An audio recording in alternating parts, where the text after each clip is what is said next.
Hi, I'm Ellie and I'm a Hobbycraft artisan and I love everything to do with scrapbooking. Today we're going to be showing you how to make your own wedding scrapbook, from creating your own wallet to using mixed media. Let's get started.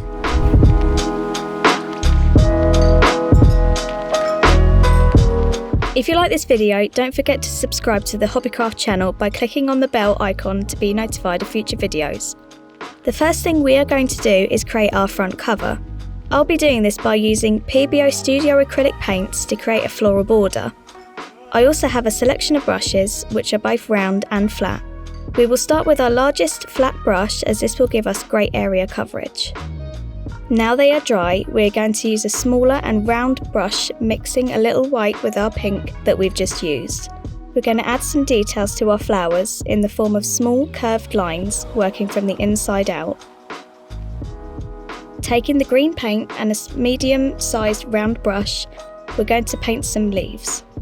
We're going to angle the brush away from us, and as we drag away from the flower, we're going to lift so the leaves point at the tips. And then you can give the leaves some highlights by mixing the green with a little white.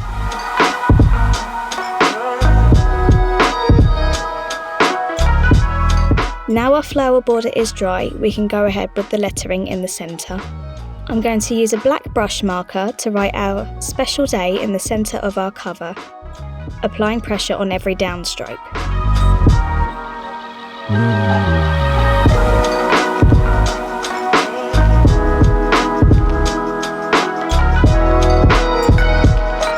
Next, we can start the pages. The first thing we're going to do is create our base to work on, which will just break up the page into sections and create some more interest. My colour theme is blue, so I'm using these sheets of cardstock, and you can also add some textured cardstock for some contrast against the smooth paper. Once these are stuck down, we can begin decorating with ribbon. I've got two different shades of blue, so I'm sticking within my colour palette, and I'm just going to stick these down on the edges. It's nice to include ribbons in your scrapbooks because it adds a delicate touch. The next thing we are going to do is take these chipboard stickers and create a Mr. and Mrs. centrepiece.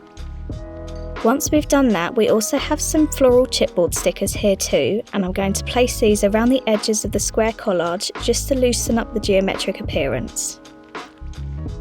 Now that's one of our pages complete, let's move on to make a wallet to store all of our wedding favours.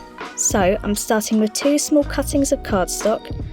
The next thing we will do is take the smaller strip and place it in the middle of the larger sheet, like so. And you'll see that we have two sections overlapping on both sides. So all we'll do now is fold them both over the larger sheet. Now we have a rectangle in the centre between the folds. We need to cut an extra sheet of cardstock that is the same width. This just needs to be a small strip that will fold down the centre, and then we'll make small cuts on both sides. Now we need to glue one side to the top edge of our rectangle.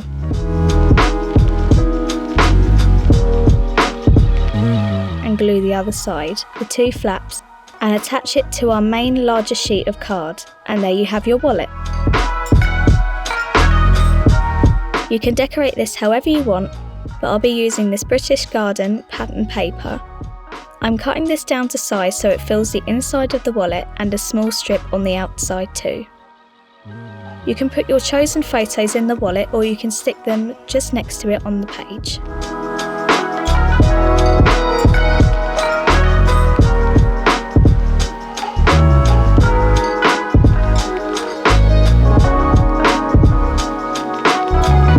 Your last step is to add a little sparkle. I've done this using gold acrylic paint and a paintbrush. I've just watered down my paint only slightly, and I'm running my finger over the brush towards me so the paint shoots onto the paper.